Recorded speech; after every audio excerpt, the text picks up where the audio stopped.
Greetings, viewers. Welcome to the first of what I hope will be a regular series of webcasts. And I have to apologize for not updating this channel terribly fast. I'm in the middle of doing some other projects and podcasts and writing a small little dissertation, which I'll talk about a little bit later.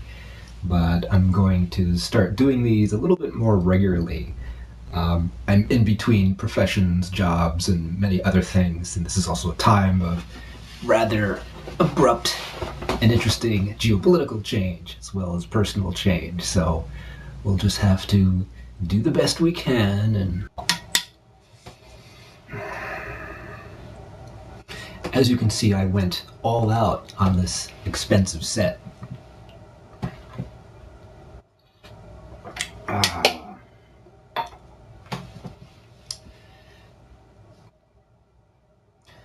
One of the great ironies of being a scholar of 20th century critical theory is that whenever there's a change of centuries, this is sort of a very obvious and self-evident marker for transformation. When you see that digit change, it sort of hits home that history really is history, that it's lived at a certain time frame, certain period, beginning, middle, end, and that history has its own dynamic, its own logic, and you can't stop it even if you wanted to stop it. It has its own ineluctable sort of logic. One of the great insights of the Frankfurt School is that the logic of history is not necessarily one-dimensional. It's not a tale of continual progress or of striving towards an obvious and self-evident and rational goal. History is full of contradictions, sometimes very violent and terrible contradictions, sometimes violent and terrible regressions.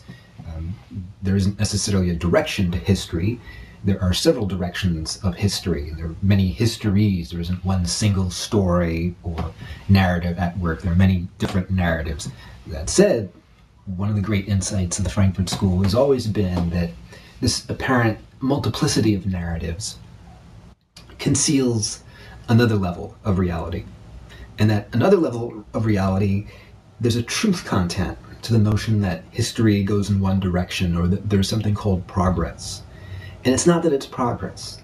It's that since the birth of modern capitalism, or the capitalist world system, somewhere around the 15th to 16th centuries, when the world became organized into a single coherent, compelling system, and we've had to live with that system ever since, there is a direction to history.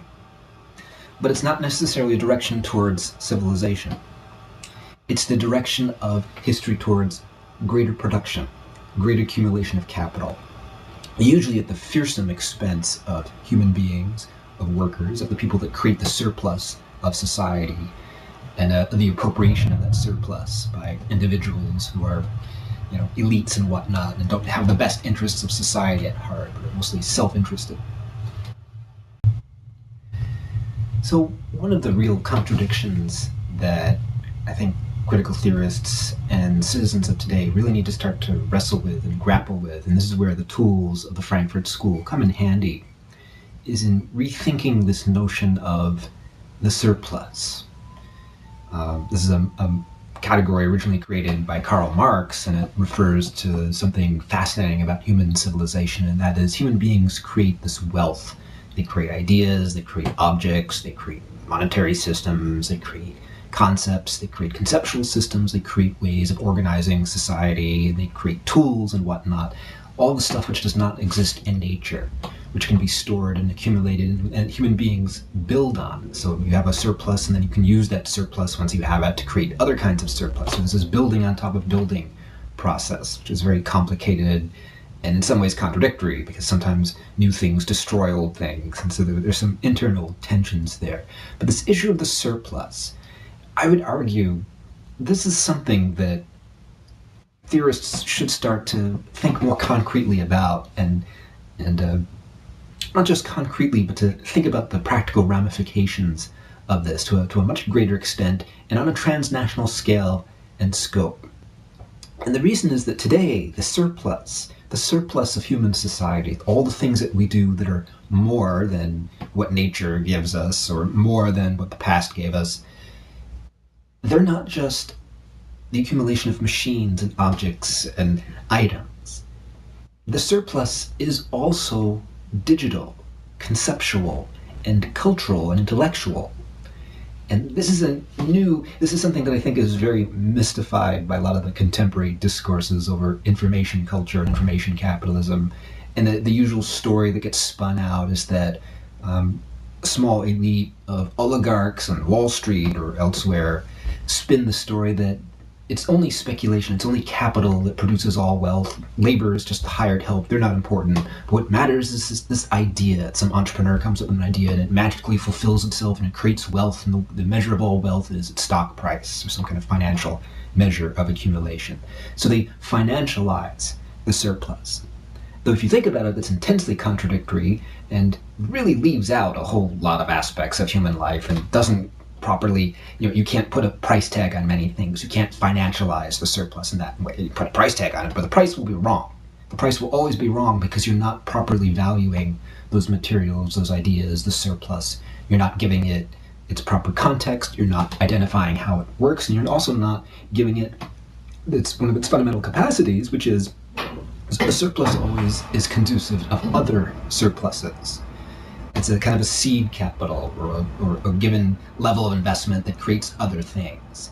And capital, of course, the powers that be in Wall Street or whatnot, they really want to control that because that's the sort of productive power of society. If they can kind of fool most people into thinking that, oh, yeah, it's okay, and leave that to the market, then then the whole rationale for having a society disappears. Then you don't need to educate your kids, you don't need to pay your taxes, society disappears. In Margaret Thatcher's famous phrase, there's no such thing as society, her famous comments. And from the capitalist standpoint, they don't want there to be anything like society. They just want the surplus. They want it all, not now, yesterday. And the problem with that is it's incredibly and amazingly destructive to human society. I think many Americans are only now realizing just how violent and destructive capitalism is, because they're seeing their share of the surplus decrease, vanish, dissipate, disappear. The surplus accumulated in their homes is going away, the surplus of their 401ks is going away, the surplus of whatever sort of privileges they may have had in the past are starting to disappear, and this is giving rise to an enormous sense of crisis. An amazing sense of crisis, and one of the most amazing things about this crisis within the United States is the lack of political expression. There's been almost no political pushback or expression of this political crisis except right-wing pushbacks.